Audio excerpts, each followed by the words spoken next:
All right. Good morning, everybody. Appreciate you guys being here. Happy Monday.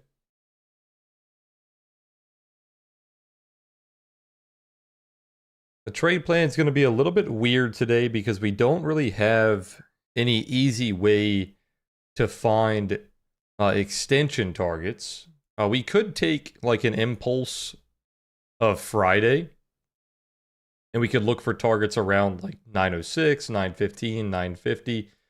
But honestly, I think we're just better off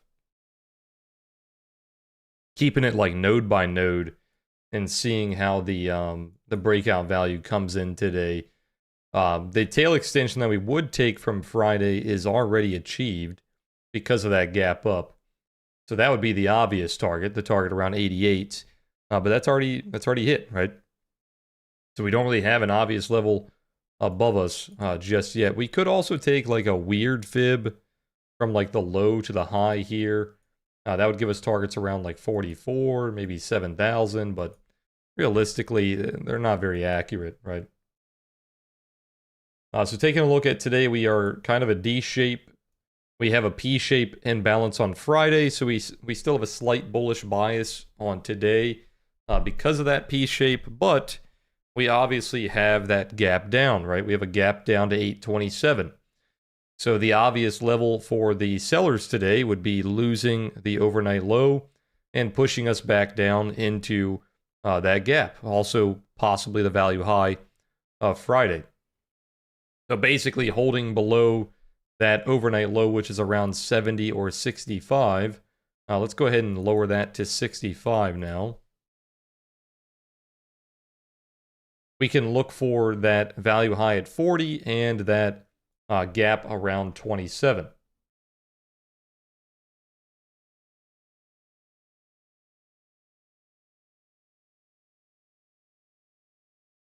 Holding above 90, which is the overnight high. Like I said, we don't have any obvious targets, so nice whole number at 900, and then probably around 930 based on the current volatility, based on how much we have been moving on these recent days. I think 30 would be a reasonable target because that's not too far above where we currently are.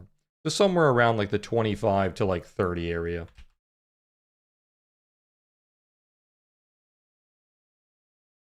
Basically the same story on NASDAQ, holding below the overnight low. We're going to look for the value of Friday and the gap fill, and then holding above that extension target, which is around 765. We could probably raise that to the overnight high, say around 850.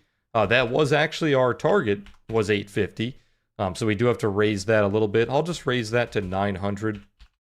900 and that whole number at 26,000 is reasonable based on our current volatility. So once again, no obvious like set in stone levels, just generally looking for a zone based on volatility.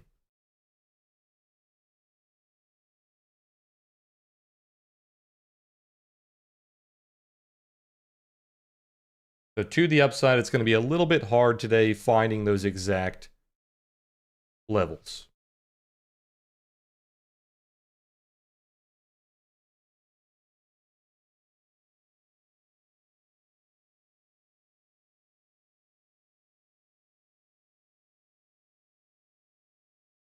Good morning, everybody. Want a Patriot AT backpack? Let me pin the trade plan for you guys. There you go.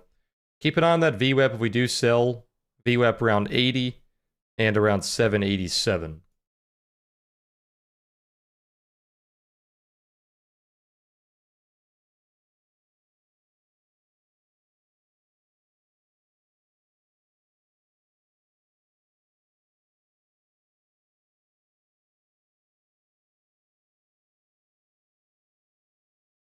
A lot of bullish delta so far.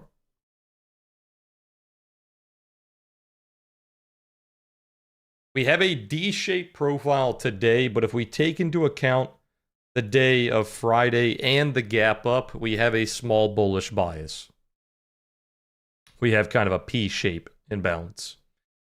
Good morning, Scott, Marcel, Tachi, Jose, Lubomir, Curtis, Lucio, Future, Nitro, Jeremy, Morris, Trevor, Roman. Good morning, Fernando, Kamigawa, Roman, Larry, Axio, Caleb.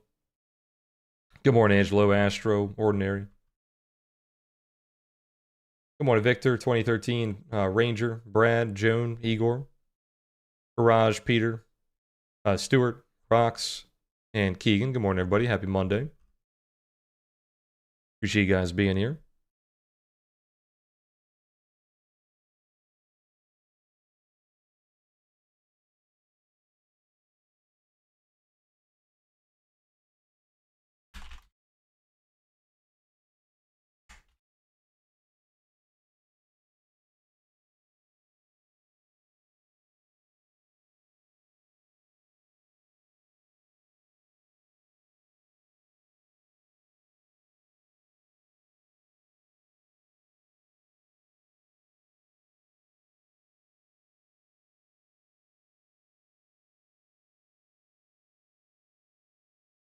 Keep an eye on VWAP here. VWAP coming up at 80.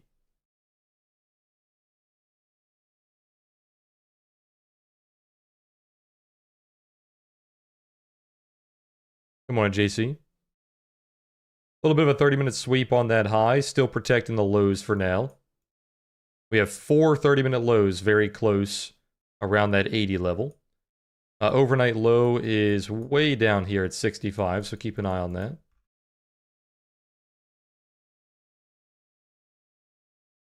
Opening volume so far, little low. Not too bad. This week is pretty busy. We have a lot of major earnings this week. I believe starting Wednesday. I don't know if we have anything big today or tomorrow. I'll have to double check. I believe it's Wednesday and Thursday have really big earnings. And then we also have the FOMC. So very big week.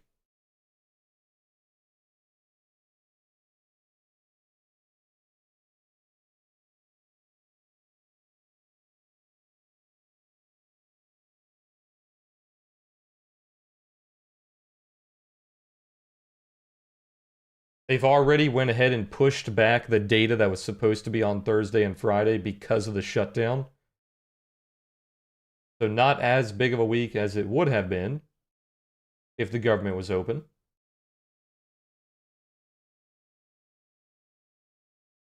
And I don't know if we'll get a massive reaction on the FOMC because this one's pretty much a certainty. It's been a certainty for a while. But obviously, short term, you'll still get a pretty big reaction. You always do. But I'm talking about like on the overall market, it probably shouldn't be too bad.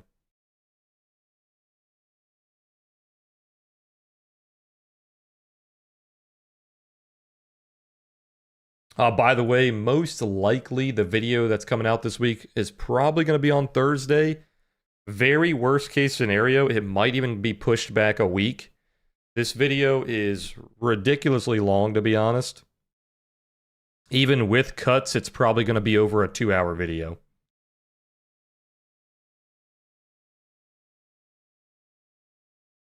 Here's VWAP at 80. And here's VWAP at 793 on NASDAQ. Now, obviously, this was always going to be the longest video because it's volume profile. It's my bread and butter, right? It's the main thing that I focus on. So I tried to really explain every single concept that you guys have to understand that I talk about on the live stream. So yeah, it's a pretty long video. So be ready for that. But yeah, like I said, to give him enough time to edit it, it will probably be Thursday at the earliest. Possibly next week.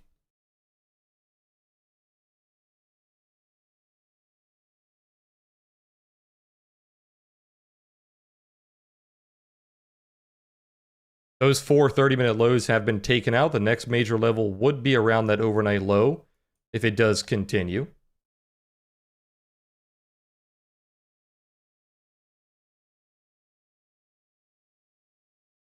You also have the value low coming up. Where's that? That is, I think we're almost hitting it.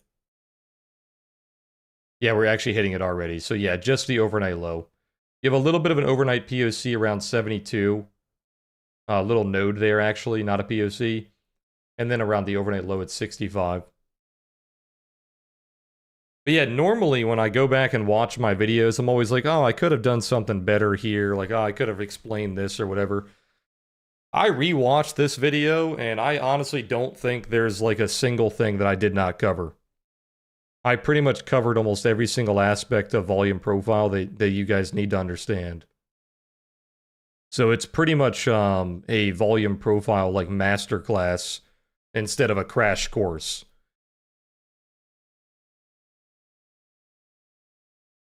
So hopefully you guys don't mind the long format.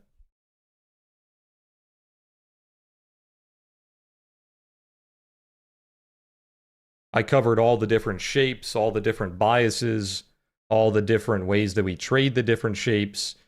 I covered market profile, all the differences with market profile. I covered different trades that we can take on volume profile. I covered pretty much everything. You think about it in volume profile, I covered it.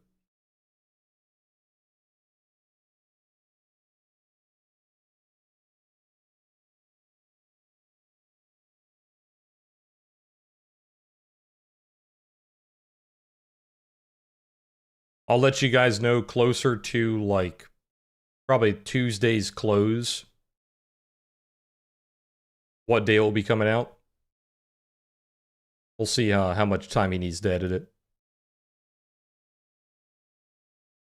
All right, 4 30-minute lows being swept now, holding back above 80. They need to hold that level because there is no support until you get down to 65 if they lose 80.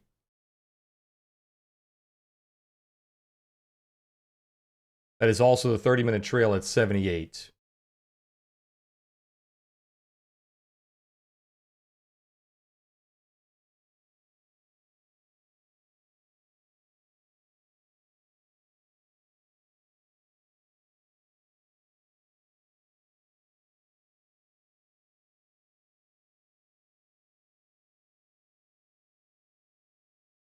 Oh, by the way, I didn't have time to run the giveaway this weekend, so I should be running it today. So keep an eye on your emails if you guys have sent me your tickets for the giveaways. I'll be running that Discord and Apex account giveaway today.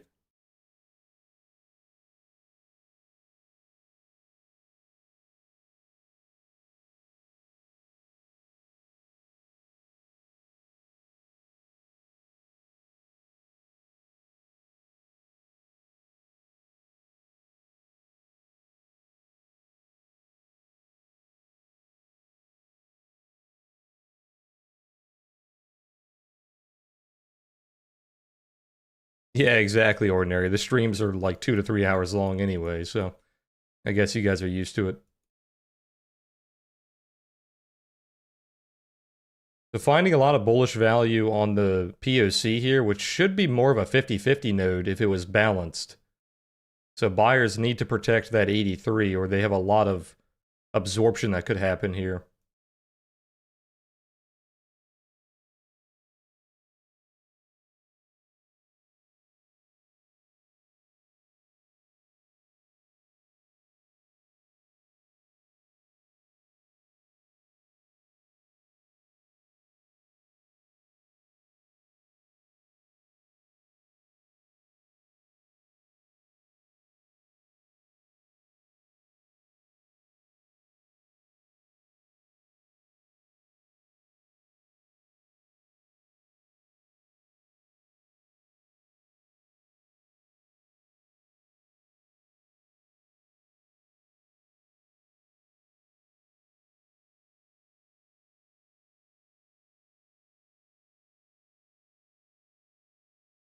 But yeah, by the way, the Q&A stream for the third video, the indicators video, will be later today. So make sure you guys watch that video. If you have any questions, put them in the comments of that video or just bring your questions to the live stream.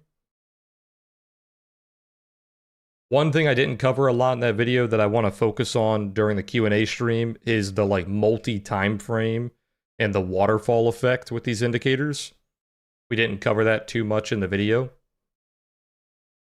So that will be the main focus for today. Starting to lose that bullish delta here. If they can't hold above these 30-minute lows, you're looking for that overnight low.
Good morning, Mark. Definitely have that D-shaped chop on the open today. It's kind of like a micro pullback, but it's in a very weird place for a micro pullback. Typically, micro pullbacks, you have like a D-shaped chop where that P shape imbalance was, or if it was a lowercase b imbalance, it's typically a continuation chop. But this one, we gapped up, then we're putting in that D-shaped chop, so a little bit weird here.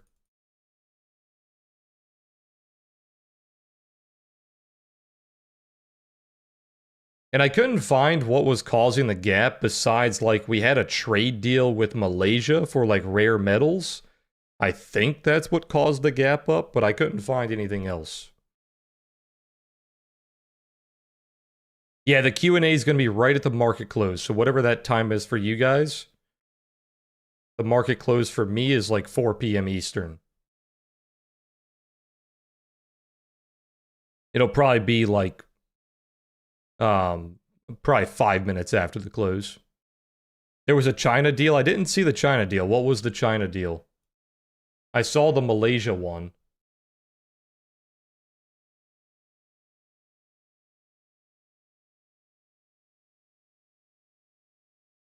Let me run Athena and see if it will pick up on the overnight news here. Let me see.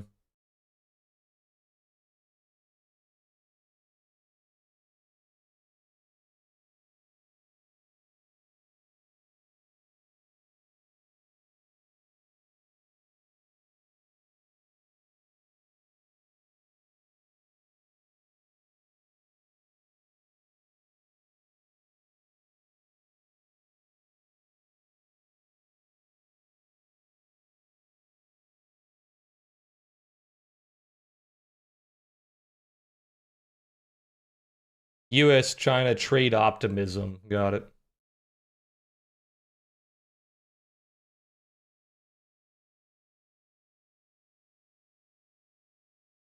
So it's not like a set in stone deal. There's just headlines about how it's going well. Basically, the talks are going all right.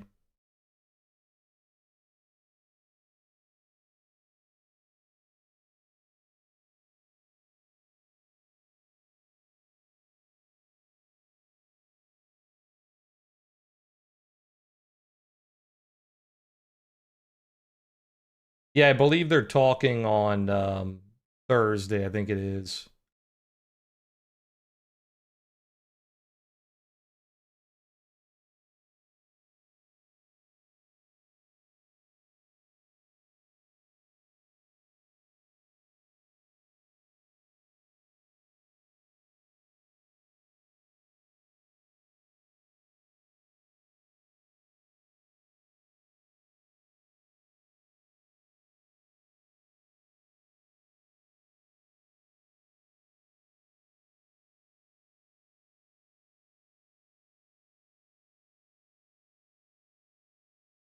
Gotcha. Okay. Yeah, I saw the Malaysia one. I didn't see the China one.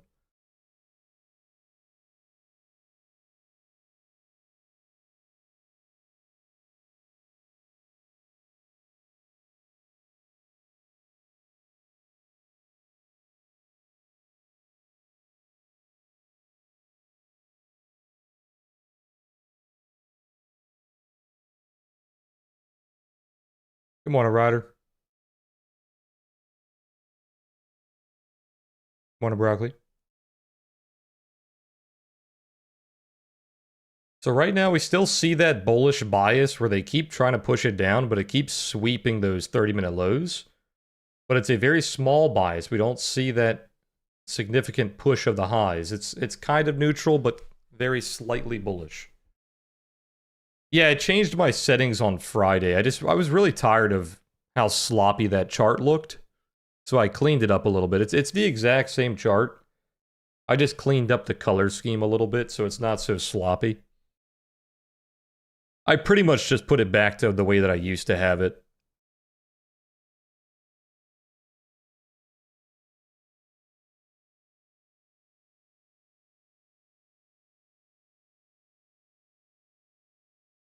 It's always hard to get a footprint chart to look the way that you want it to, because footprint's just kind of a sloppy way of reading price, right? It's never going to be super clean.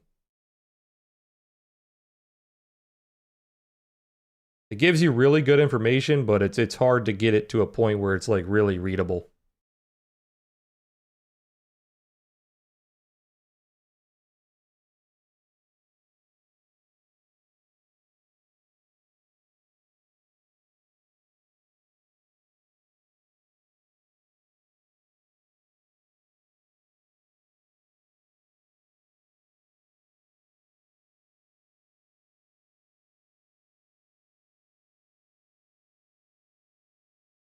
Yeah, it's basically a micro pullback day. It just has a gap up.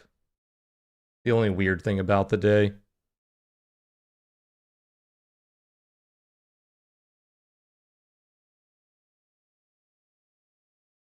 Yeah, that works, Ranger. I just hate changing my settings all the time.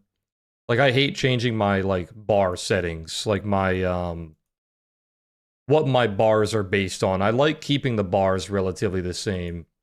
The one thing I will do is if it gets, like, ridiculously hard to read, I'll scale it a little bit differently. So I'll scale it based on, like, a point or something like that. But I try to do that rarely. I try to keep my scale the same.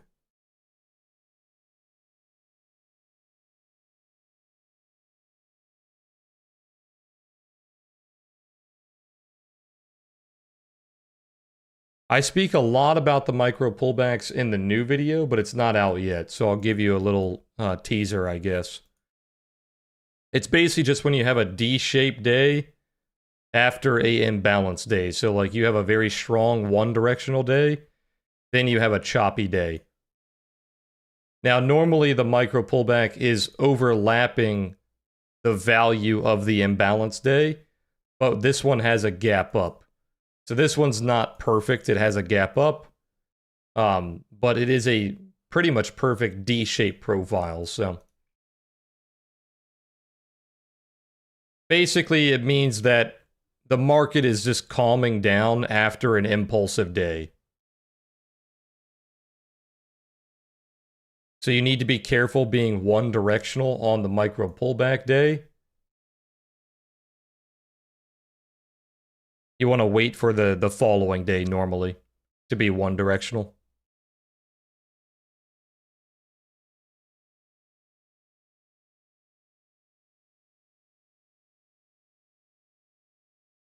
So a bunch of earnings coming up. We have earnings on Microsoft on the 29th. Obviously, if TradingView is accurate. The 30th for Apple. The 29th for Facebook. We already had it on Google. The 30th for Amazon. We had it on Tesla last week. Nvidia is a little bit later, the 19th. And then, or sorry, Netflix, not Google. Google's here. Google is the 29th as well. So 29th and 30th, very big earnings days. Good morning, DS.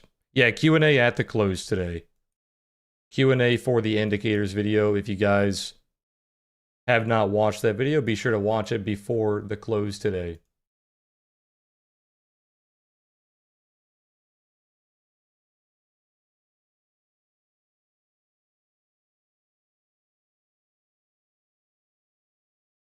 Good morning, Ram.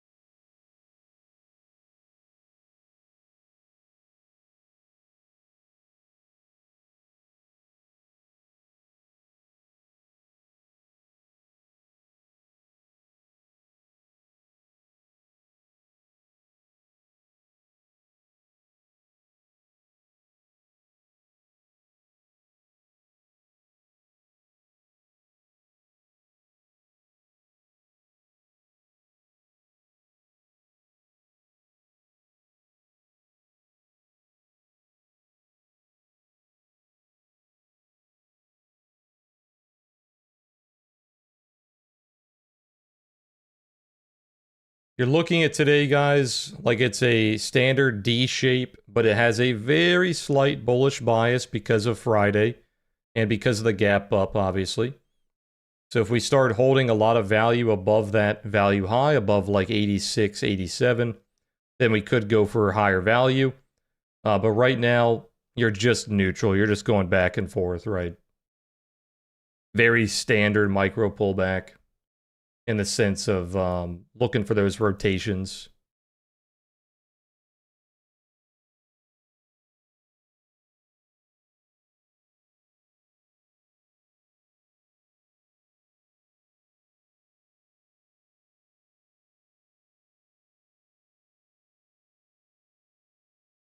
If you guys are just coming in, what I was saying earlier was the video that's supposed to come out on Wednesday this week might be pushed to Thursday.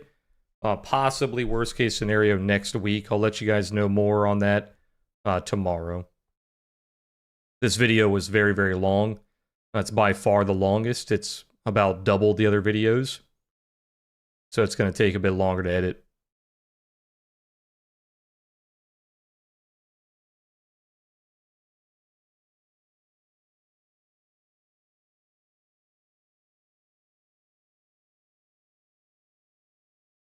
I think once you guys have watched this video, obviously along with my other volume profile videos, like my top 3, you shouldn't have like any questions about volume profile. We pretty much cover every single concept that there is.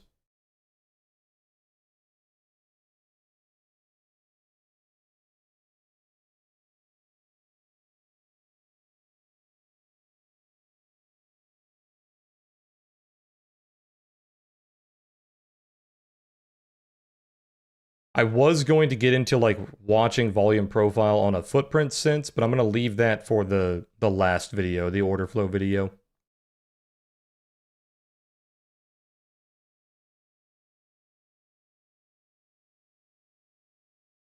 Keep an eye on this upper 30-minute high here around like 87, 86. If you can't hold value above that, you're going right back down into that lower rotation. I wanted to give you guys some more exact like trade examples on this video, but I was going to do them at the end of the video. And then it was 2 hours long. So I'm going to give some of those on the Q&A. We're going to do the Q&A on the following Monday. We'll talk more about the exact stuff.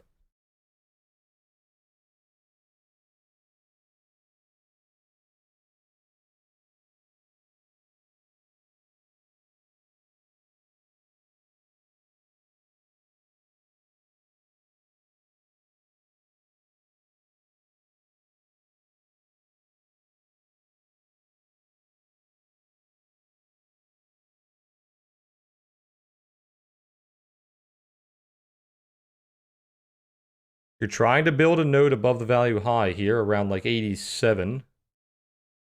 Not holding as support though.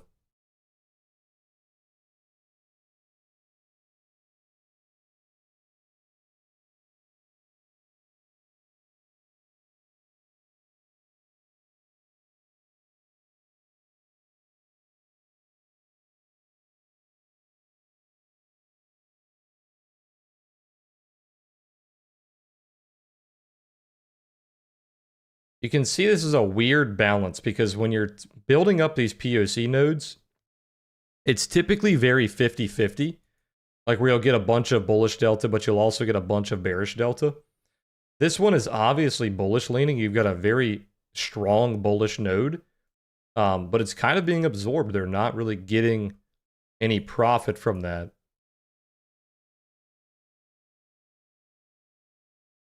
Typically, you'll see one side of the node will be bullish, the other side of the node will be bearish.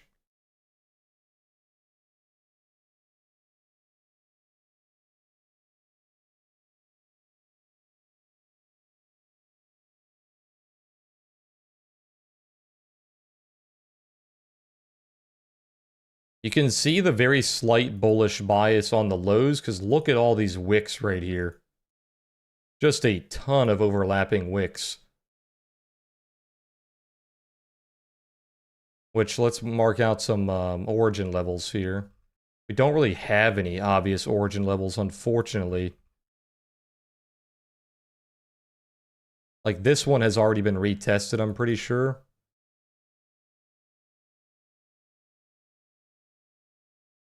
Yeah, that was the retest right there. We have this one kind of on the high up here, almost retested. And that is pretty much it.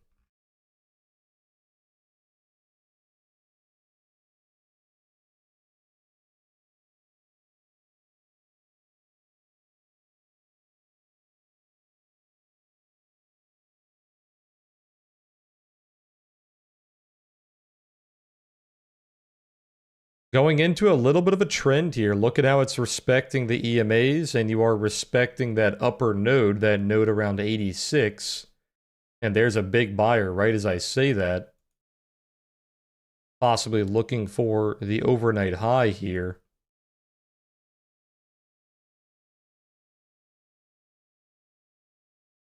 You should not be holding on to these EMAs like that if you are in balance, right?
Yeah, Greg, I think it's next week, right? Or is it 2 weeks away? Let me double check.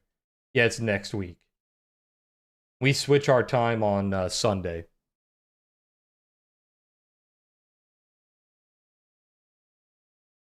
I always forget which way it goes, but the um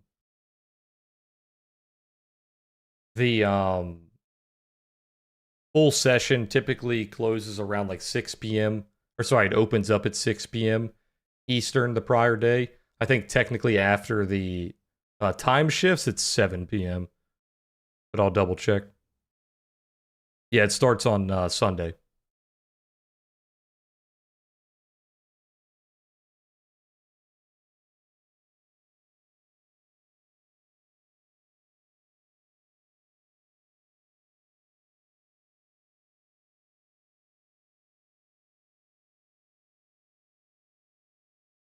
Yeah, I always remember the fallback spring forward thing, but I don't know, it just doesn't work in my head like that.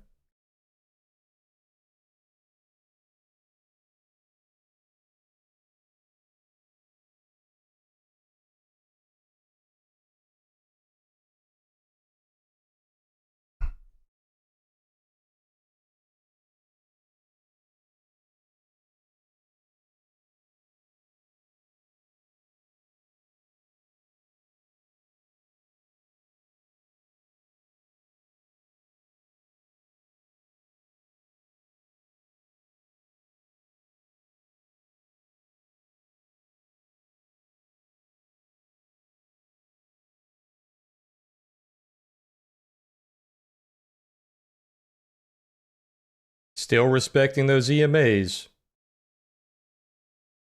I talk about this a lot in the new video, which you guys obviously haven't seen yet.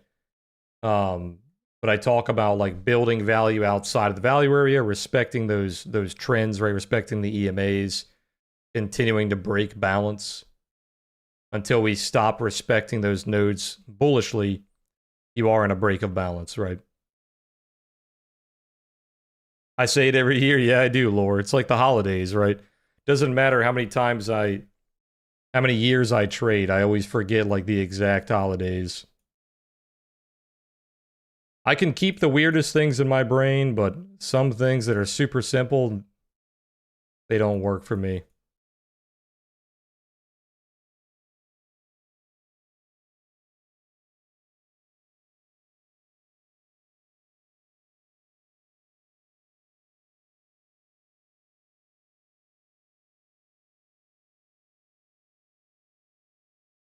It doesn't hit me until I like actually have to adjust my clocks. And then I'm like, oh, okay, that makes sense.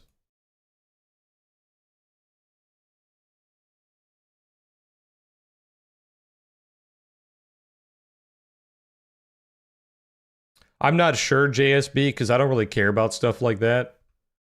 I don't care about why the orders are coming in. Like, are they a full-on buy, or are they a stop loss? Is somebody opening a position, closing a position? I don't care about stuff like that because it doesn't affect my trading. It doesn't provide any value to my setups. I just wait and see how it's being respected, and then I make my assumption based on that. Is it grabbing liquidity and turning into a massive wick, or is it instantly being respected and there's a lot of follow through? If you want to learn more about that, watch my How to Trade Block Trades video.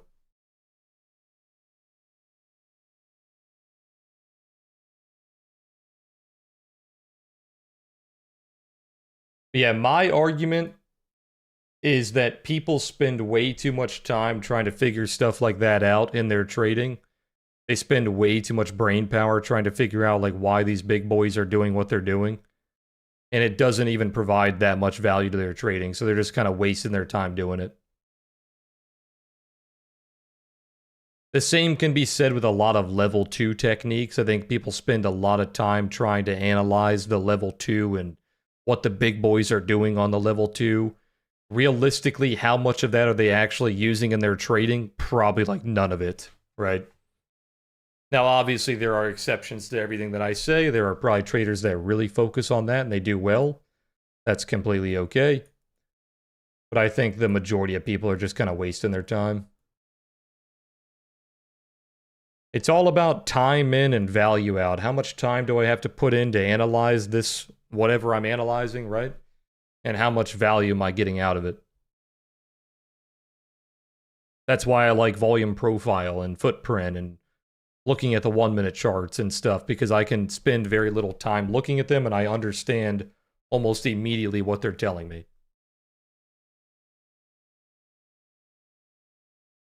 It's the way that I designed my indicators, right? Like the OTS, the Momo, and whatnot. You don't have to look at them for very long to be like, what is it telling me? You kind of look at it and you're like, oh, okay, there's a bull div or a bear div or there's a pivot here. Like the signals are very clear. Like I said, time in, value out.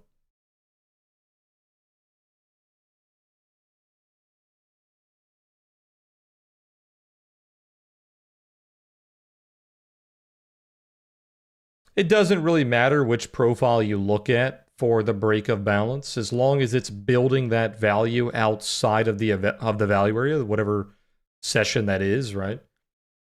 There's always two things you look for. We repeat them almost every stream: the finding value and respecting value, right? Outside of the value area, if you want to continue to break balance, you have to find that value, and they have to respect that value. The buyers have to show that bias on this node. If they do not show that bias, they are not respecting it.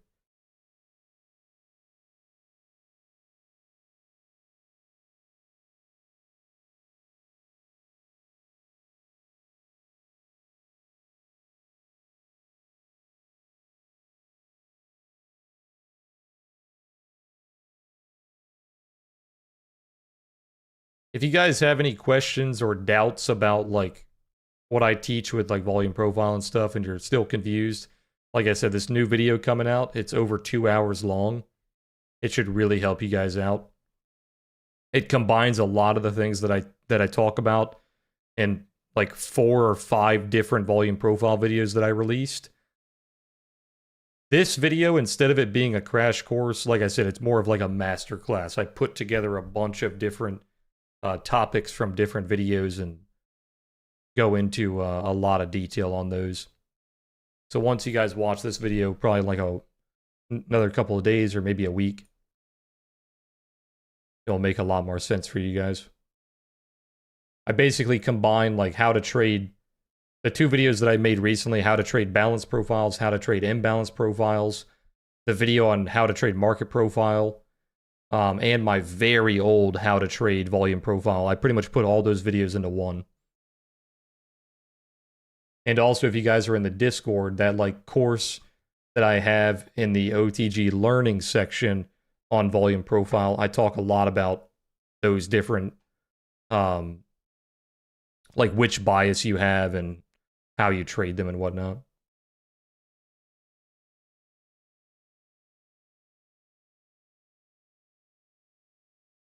Yeah, it's probably, like, not to pat myself on the back, it's probably the best volume profile video that I made.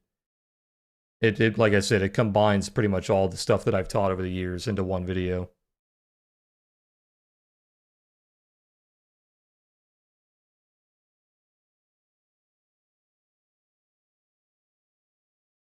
Keep an eye on 88. If we start losing that, that is around the point of origin, and then start to lose 85, that is the 30-minute low. 90 is the node, so losing 88 to 90 is not looking too good. 88 is also the sweep level. You want to use it? You want to Metis?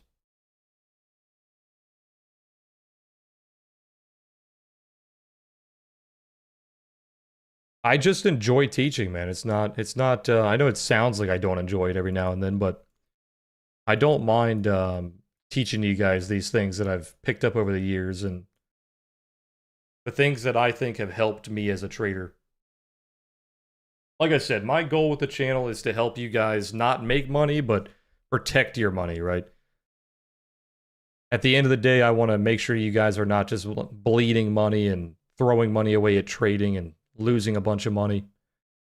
I teach you guys the way that I would have wanted to be taught when I started trading, right? Now, at the end of the day, if you guys make money, that's a bonus, right?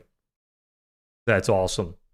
But I know that trading is extremely hard and the vast majority of traders are going to lose money. So I want to focus on the vast majority of traders. I want to focus on helping them lose less money and potentially make money, right? I don't want to focus on making the top 1% better at what they do, right? Now, obviously, the top 1% can learn from what I teach and they can become better, but that's not my sole focus.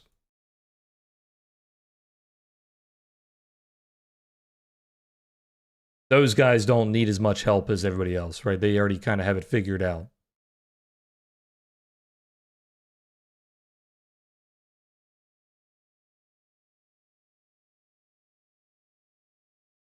That's why everything I teach is like very risk adverse, where I'm not teaching you guys these like super risky lotto strategies. All these strategies are pretty risk adverse, where you're not risking too much.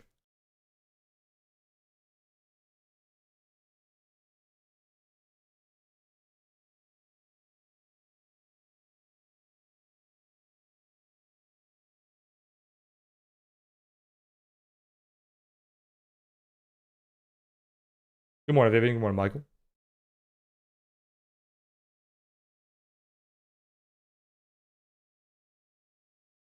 No, the order flow video will probably not be like as much of a master class. It'll probably be more of a crash course. I really wanted to do that with the volume profile video because, like I said, it's my bread and butter, right? It's the main thing I talk about every single day.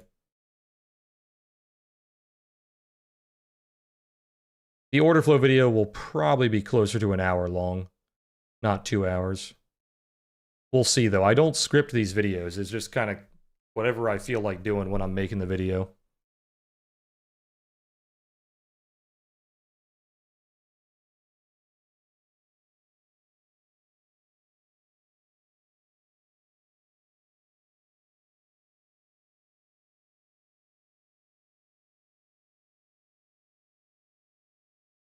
They're holding on to that 88 level. That's the value high. That's like their last line of support if they still want to be a break of balance. They've already lost that upper node, so this would be like the rebound. This would be the pullback, which will make more sense when you watch the new video.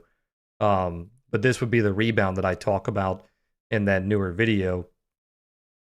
This is like that last pullback to see if they want to hold on to this break. If they fail this, they go right back into balance.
Yeah, I feel like that trade's a little too late though. The metals trade has been blowing up for a while.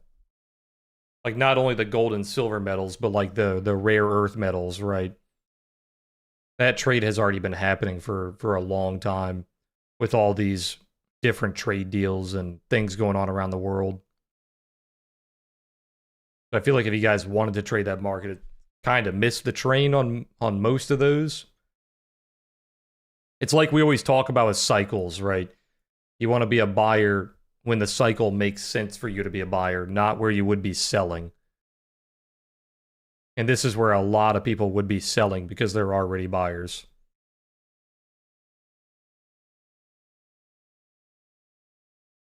But that's the thing with a bubble, right? If it's a bubble, then it doesn't care. It's just going to keep going.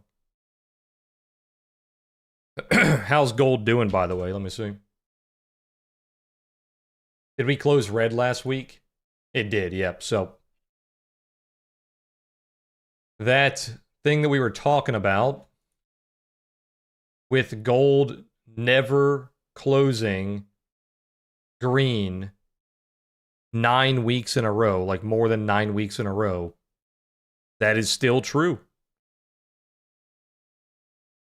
They closed red last week. The Magic 9, the TD Sequential 9, works fantastically on gold, I guess. What do we say, like 50 to 70 years it has not closed green 10 weeks in a row. It stops at 9 every time. That's pretty funny.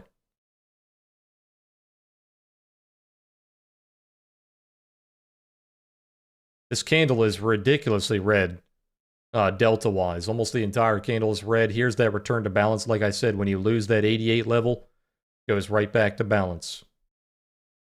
So here's that 30-minute sweep, losing the 88 level. Technically, it's like 89, if we want to be exact. Here is that return to balance. Look for 81 for that value low. I'm not a metals guy, so I can't really tell you about metals investing. But obviously, right now would not be the time to invest. It's, like I said, you got to think about the cycle. And the cycle is not at a buy point. That's for sure.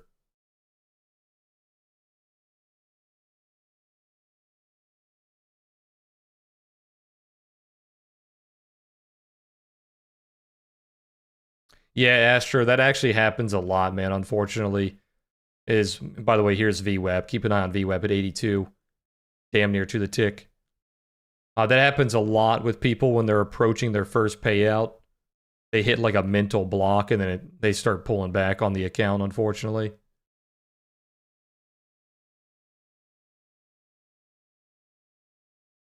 It's that first time, right? That first time that you get kind of emotional when you're getting close to that payout. It all becomes real, right? You should be better the second time around.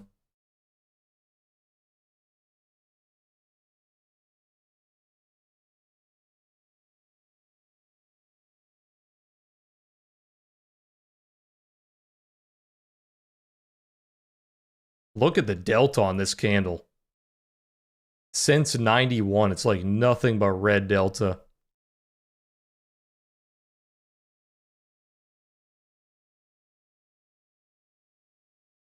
It's taking you 3 years. Yeah, that will definitely make you emotional for sure. If you're so close to your first payout, it's taking you that long. That's awesome though, man. You finally made it, right? You almost got there. I'm sure you can get there again.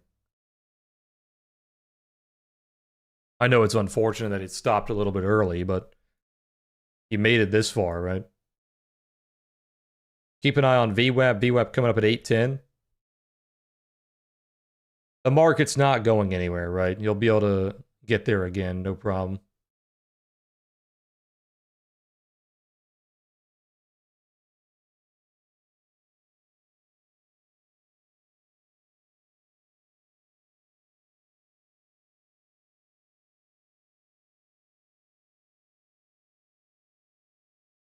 Yeah, also remember there is an inactivity rule.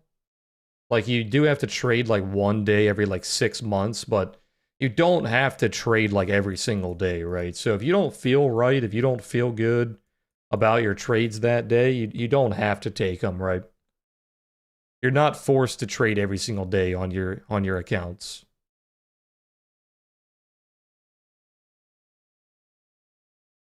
Well, micro pullback days are identical to D-shaped days, so they don't respect VWAP the same way D-shaped days don't respect VWAP. QCOM news, let me see.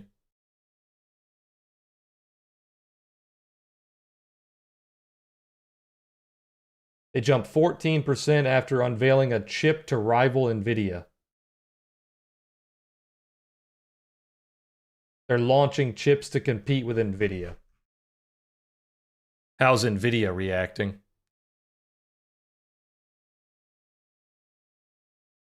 NVIDIA going down a little bit. It had a large gap up, though, so it's only really filling in the gap.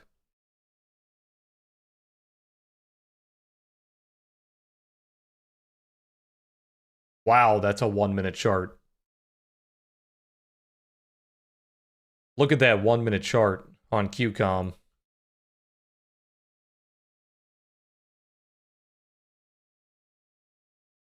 Look at that 1-minute chart. That's crazy.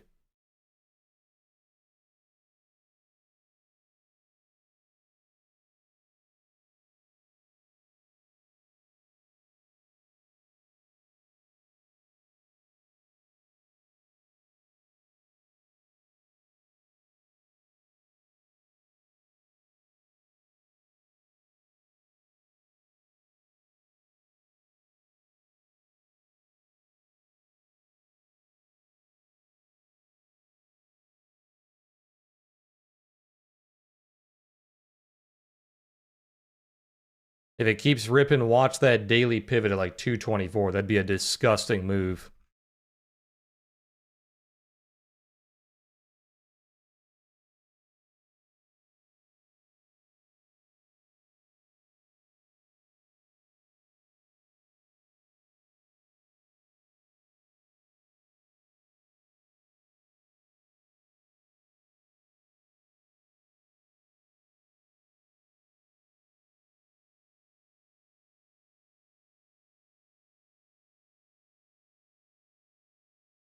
Yeah, it's not exactly a micro pullback. I talked about that earlier.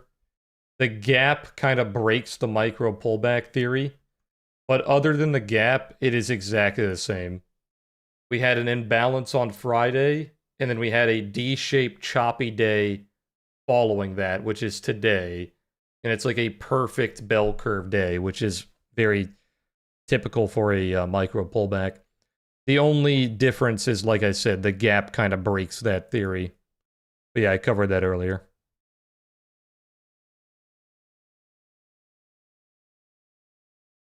Yeah, it seems like all the chip companies that were lagging behind Nvidia are obviously no longer lagging.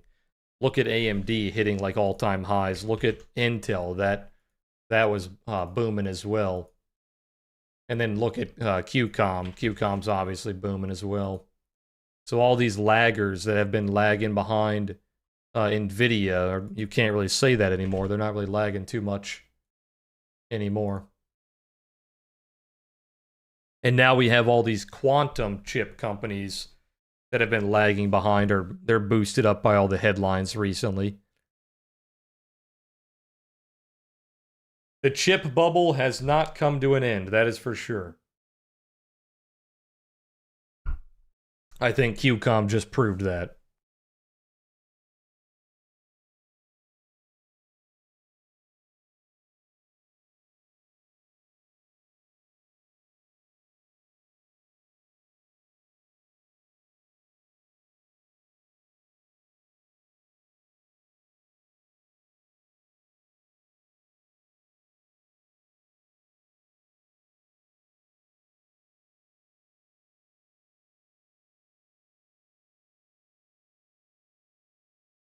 Very red delta here, minus 5,000. Going right back into that value low. The value low rotation is completed, by the way. So it's trying to look for a reason to go back into that value high.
That is a ridiculously biased candle for a D-shaped balance. You shouldn't see that being so one-sided. Minus 5,000 bearish delta.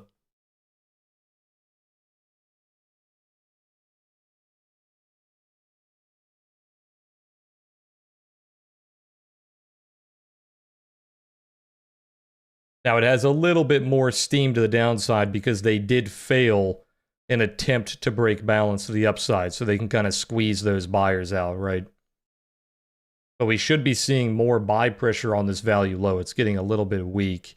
We can say there is absorption. There's an obvious node right there being stuck on that value low. Not exactly flipping the delta so far.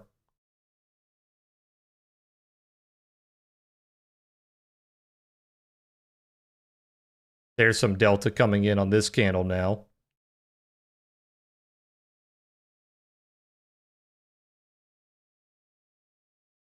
If you struggle to see those delta flips around like the value high, the value low, kind of like when you're rotating or even on like imbalanced days as well, that's kind of what these charts are for, like the actual delta charts.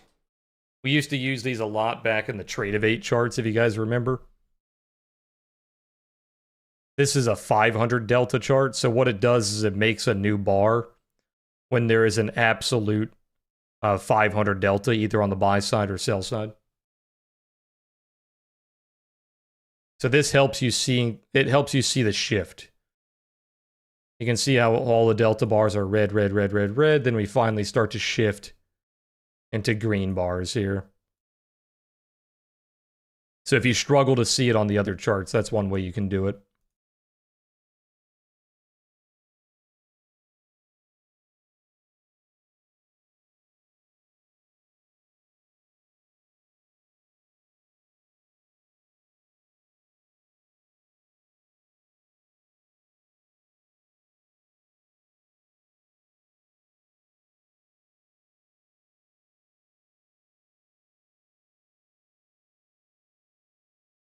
Let's take a look at how last week's profile closed. So last week was very strange. We had a what looked like it was going to be a pretty bearish week from this week here, like 2 weeks ago, where we had that P-shaped failure, kind of chopped back into that value, didn't like that value, failed it multiple times, and then same thing last week. We retested that value, failed it multiple times, but then on the close of the week, we finally had that buy pressure building all that value above that nasty week that we had in early October. So we closed pretty strong after what seemed to be a pretty bearish week. And then obviously starting this week with a gap above that value. So it's kind of accepting that value. But one thing we need to watch for if we do pull back this week is we haven't really had a retest of that value node. So when they come back down to fill in that gap, we need to see who is controlling that value node. And that's around like 812 to like 840. So kind of like that 30-point range. That retest is extremely important.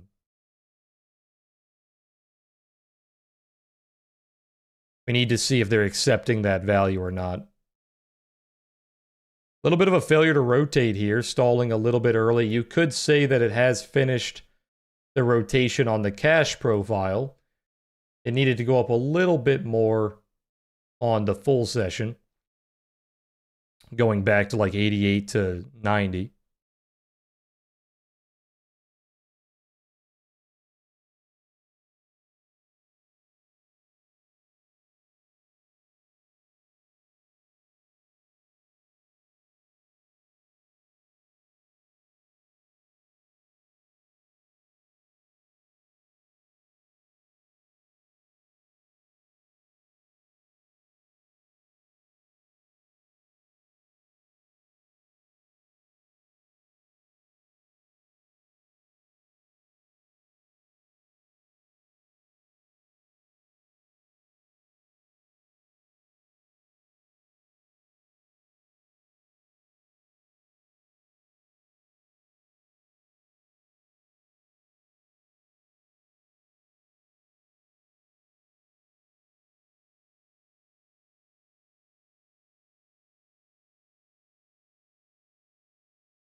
I know today is pretty choppy, guys. If you guys enjoy the stream, hit that like button. Be sure to subscribe. Appreciate you guys hanging out.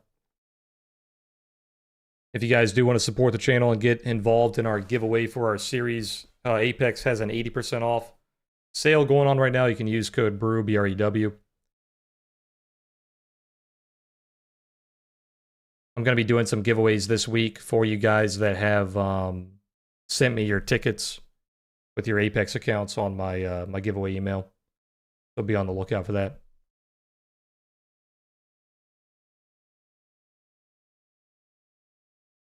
Looks like it's trying to finish that rotation here. Did stall out for a little bit.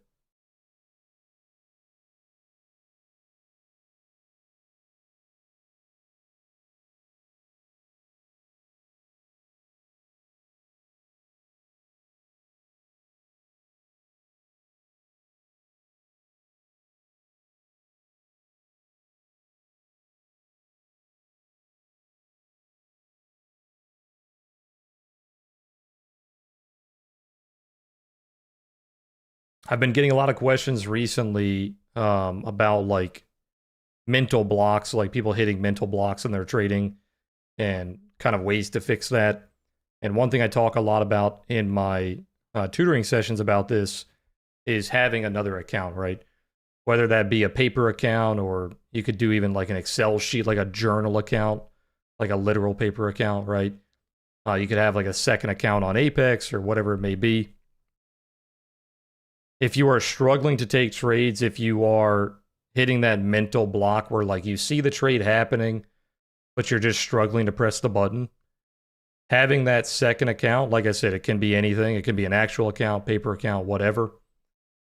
Having that second account where you can just like kind of blindly is not the right word, but kind of blindly just take that trade on that second account and you can isolate those trades onto that other account. You can figure out if your mental block is a good thing or a bad thing, right?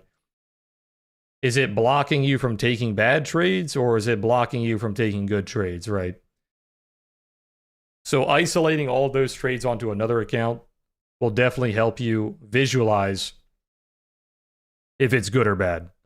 If that second account is doing much better than your main account, then obviously the mental block is not helping you. That was a big thing for my crypto trading back in the day, and it was very easy to open up multiple accounts on crypto exchanges. So I would just open up multiple accounts and have like these isolated strategies. And it really helped me realize that I was struggling because I was blocking myself from taking good trades.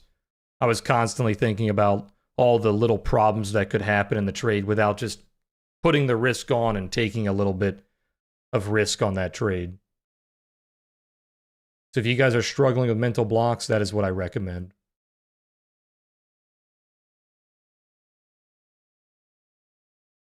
If you guys are on TradingView, they have a paper trading thing on there. You could quite literally do it paper trading, like you could have a journal or an Excel sheet. You could just open up another account on Apex or whatever your prop firm is. But try it out. I think it will help you guys.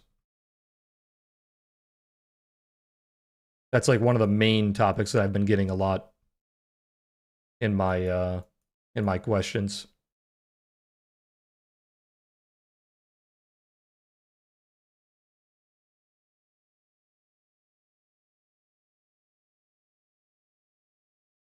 Yeah, if you guys have already sent me your giveaway stuff, I've already labeled it and put it in the giveaway folder. So as long as there's nothing new, if you guys don't have any new accounts or new tickets you want to send me, you guys are good to go. I'm going to confirm with everybody how many tickets they have before I do the big laptop giveaway at the end.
And this is what I was talking about with it being a micro pullback. You typically have these very slow, grindy, very small range days, right?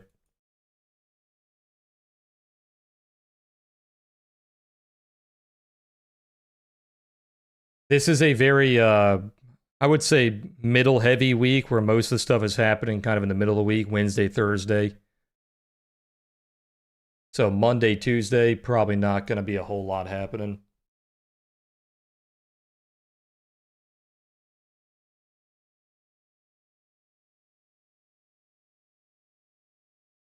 Major earnings on Wednesday and Thursday, and we have FOMC on Wednesday.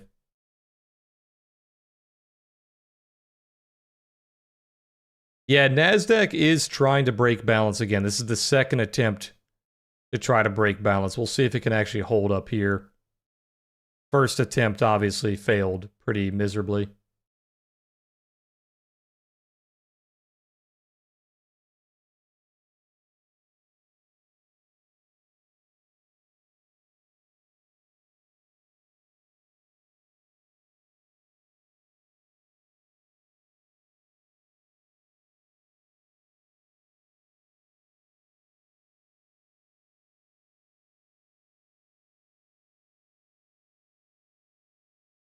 That's a very red candle to not even get a 30-minute low. 4,000 delta, pretty much giving away the positive 4,000. Not even getting that low, though. A lot of sellers at 86 to 87. Look at that cluster on the tape there.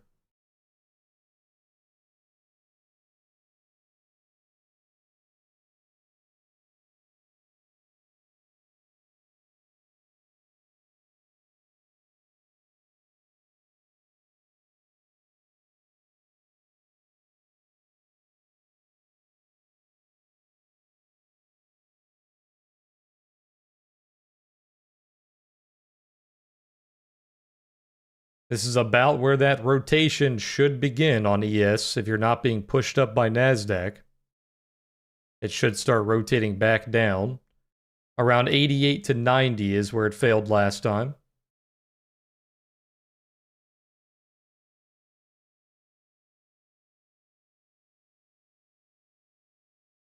You do still have that very slight bullish bias from that P-shaped profile.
Hey, good morning, Vaughn. Good morning, Fire. It's just personal preference, man. I've used pretty much every single chart you can think of. I just prefer the charts that I currently use.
So here's that rotation we talked about. Once again, we talked about 88 to 90. 88 to 90 was the last place we sold off. The first time, obviously, it went above it a little bit, tried to break balance, and then it went back into balance. So here's that rotation. It's a very small rotation, almost not even like worth trading. It's about a 6 to 8 point rotation, which is not terrible. But if it gets any smaller than that, it gets to a point where it's like it's not even worth it because the breakout is very likely.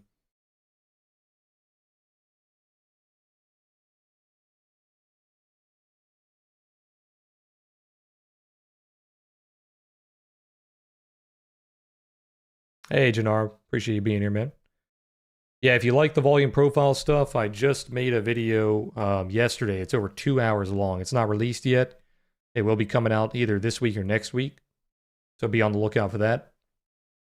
But yeah, it's got pretty much everything you need to know about what I talk about on stream for volume profile.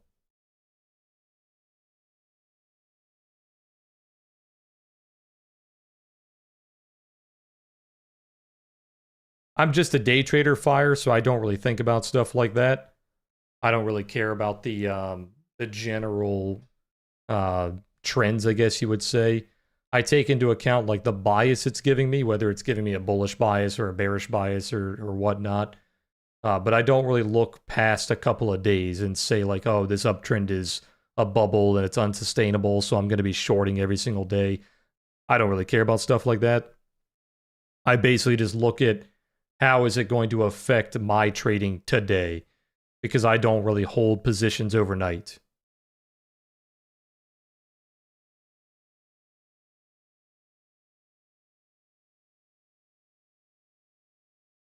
I don't try to predict, I try to react, right? And right now, the market is in a very neutral state.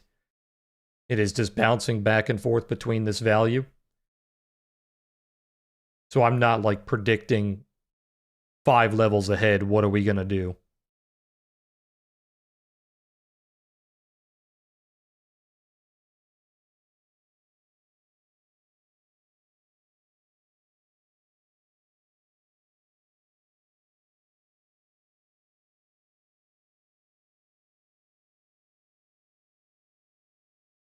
Basically goes back to what I was saying kind of at the start of the stream about time in and value out. Putting my time into thinking about stuff like that doesn't provide me a lot of value in my trading. So I don't care too much about the larger picture.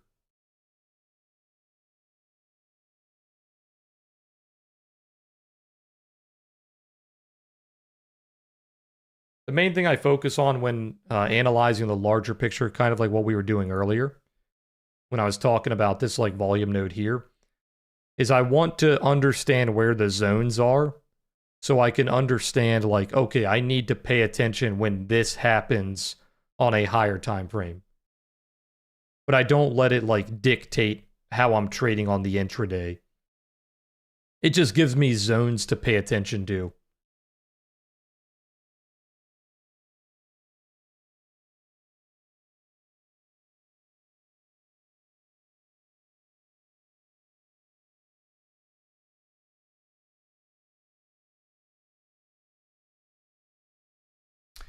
Yeah, I think it's the best way to trade, right? Just understanding what you need to focus on, and all the other stuff is not necessary, right? You're just kind of wasting your time on it.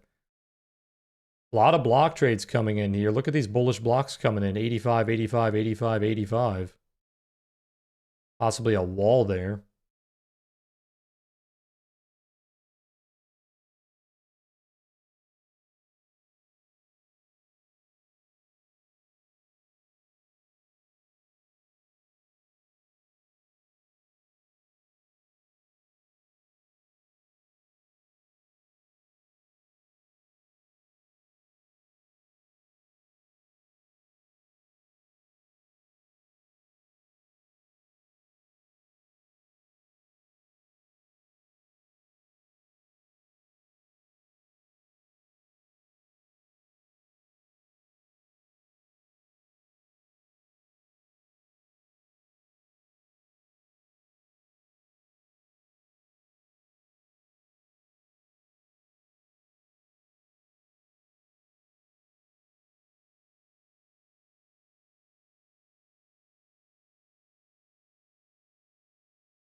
Well, I would say the volatility is higher, but that's not the case if you're comparing it to March and April. March and April was the highest volatility we've seen in a very, very long time.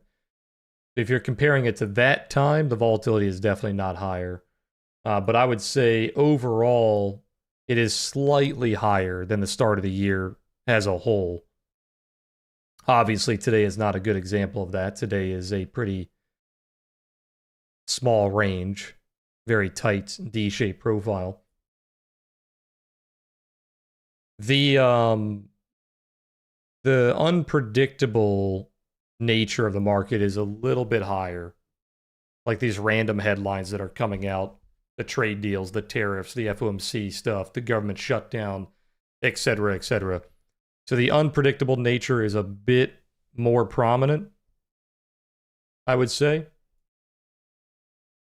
But obviously the market doesn't really care. We're hitting all-time highs pretty much every week.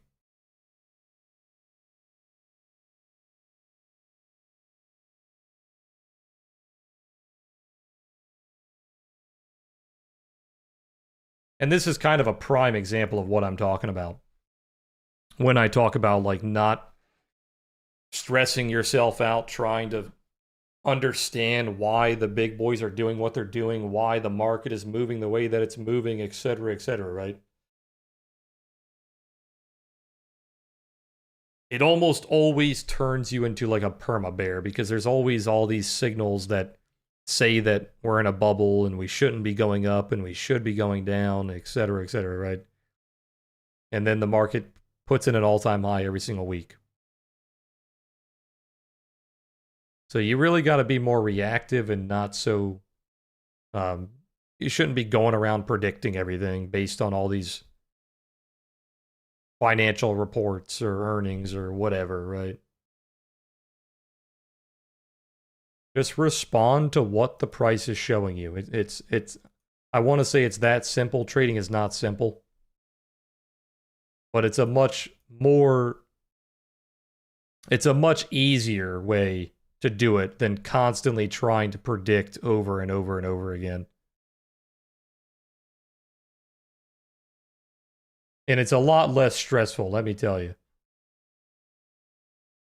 It's lowered the amount of stress that I have in my trading by quite a bit when I'm not trying to constantly predict what it's going to do a week out, 2 weeks out, 3 months out.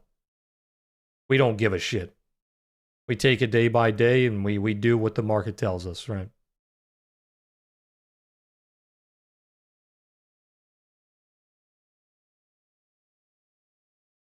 I'm not making bets.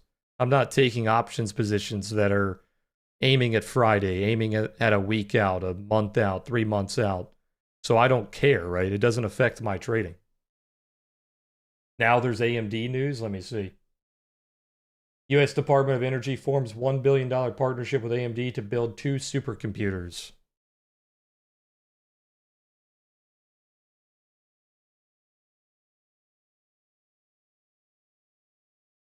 All the chip headlines today, huh?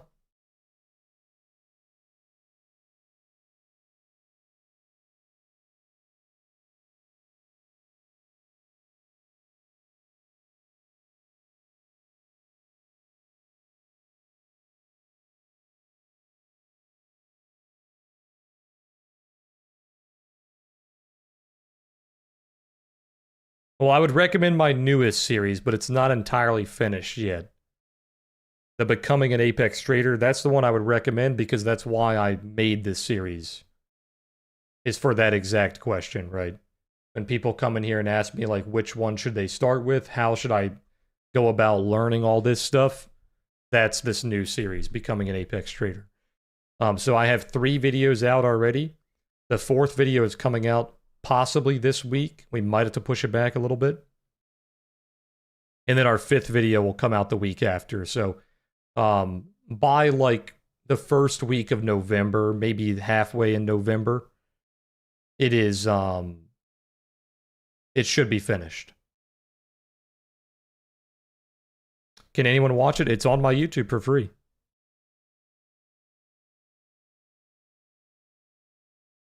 Where do I get my news? It's just a Twitter feed.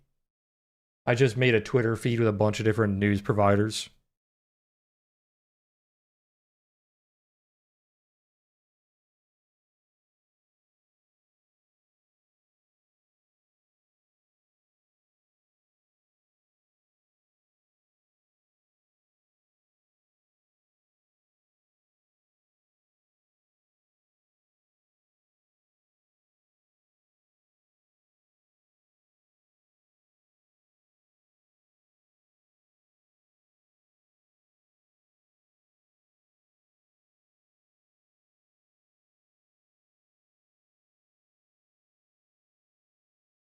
You can follow my Twitter, go to my list on Twitter, and there's a list called news, and you can just follow that exact list. What indicators do you use? You should check out my indicators video on the Becoming an Apex Trader series. I talk a lot about that.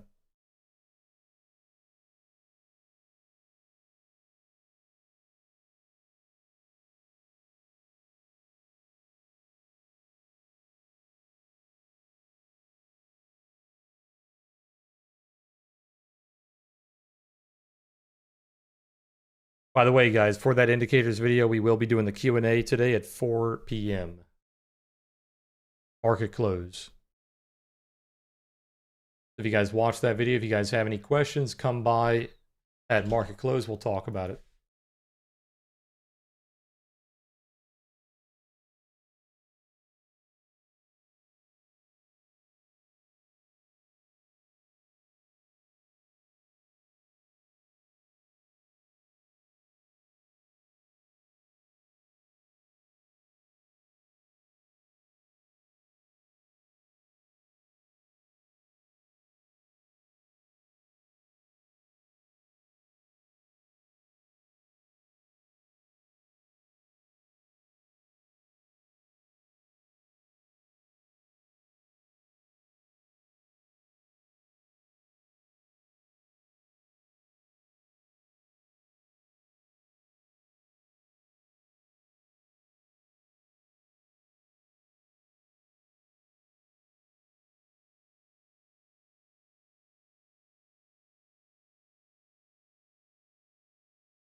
No, it's not one time framing. One time framing would be breaking one side of the candles continuously while protecting the other side. We're not doing that.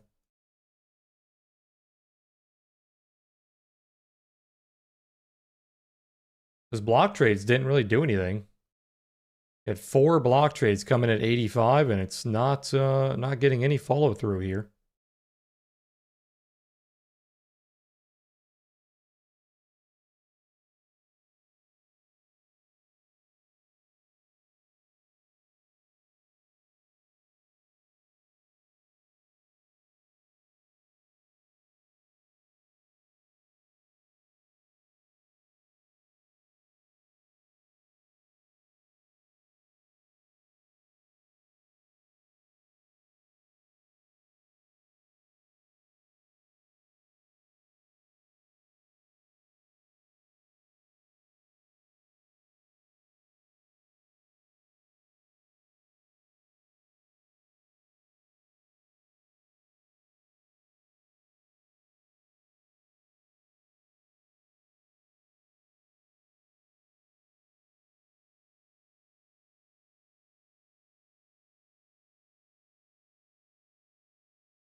Could be a failure to rotate here because you bounced off that value low. It should have went to the value high, but it did not, right? You should have gone up to like 88 at the minimum, possibly 90. We stalled at 85, so now it looks slightly bearish. Also, another failed breakout attempt on NASDAQ.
Keep an eye on NASDAQ. It's going for a third attempt to break balance. It has failed the first two attempts. The last one, I will say, is putting in a higher low. So the first attempt to break balance pulled back. You kind of finished that entire downward rotation. The second attempt to break balance came back down, but you bounced off VWAP here. So it's showing a bullish bias here, putting in a higher low and a higher high, and it's holding on to VWAP. So it is slightly bullish going into this high here. Keep an eye on those EMAs, keep an eye on that node. Like I said, there's always two things you look for when you're trying to break balance. They need to find that value, aka they need to build that node, right? They need to find a node outside of the value area. And they need to respect that node. They need to start rotating around it a little bit, but then also showing that bullish bias. So instead of constantly rotating around it, they start to use it bullishly and then obviously find higher value. I talk a lot about that. I think I talk about that for like 30 minutes or so in the new video. I know it's a big question. You guys have asked me a lot.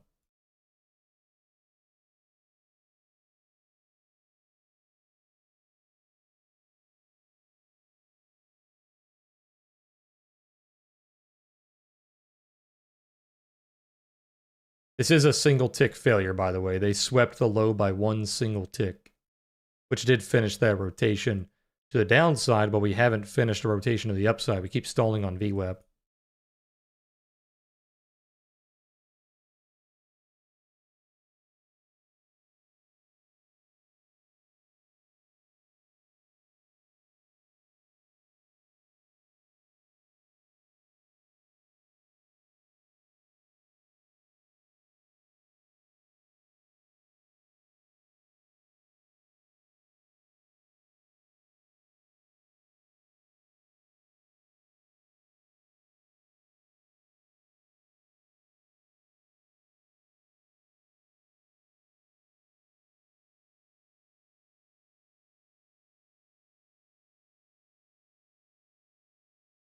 No break in that D-shape micro pullback structure, so still continuing to rotate here.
Yeah, this is a picture perfect D-shaped profile. So sellers are controlling the value high, buyers are controlling the value low, and there has been no change to that so far today.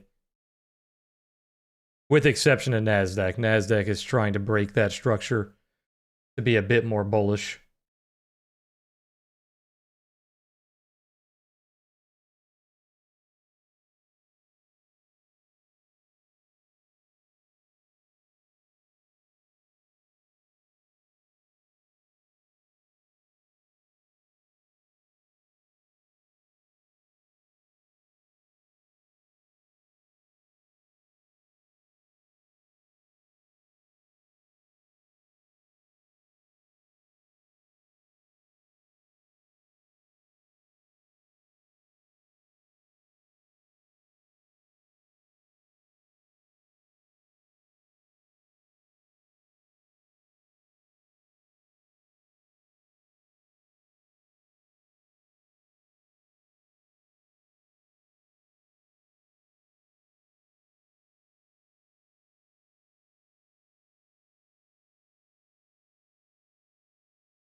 You're about a 5-point rotation right now. It's getting pretty small.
The value high on NASDAQ, I believe, is a bit lower than where we are right now.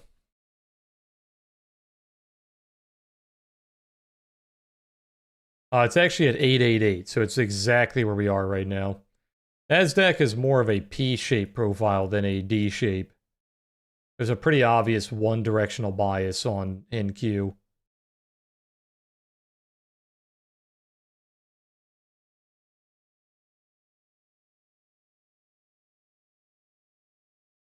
Here's that rotation being finished on ES, hitting that value high, anywhere from like 88 to 90.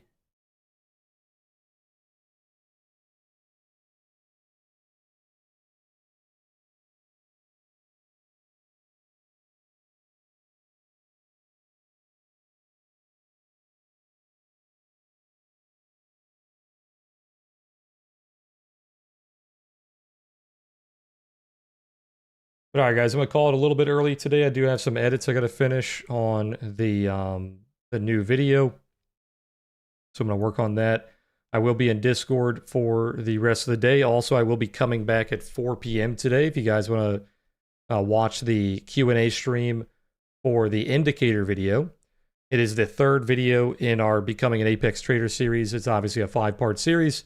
That was the last video we released last week.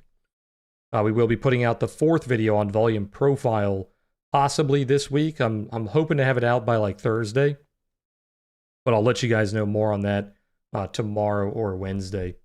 We'll see if we can get those edits done by then. Yeah, be on the lookout for that Q&A stream at the close today.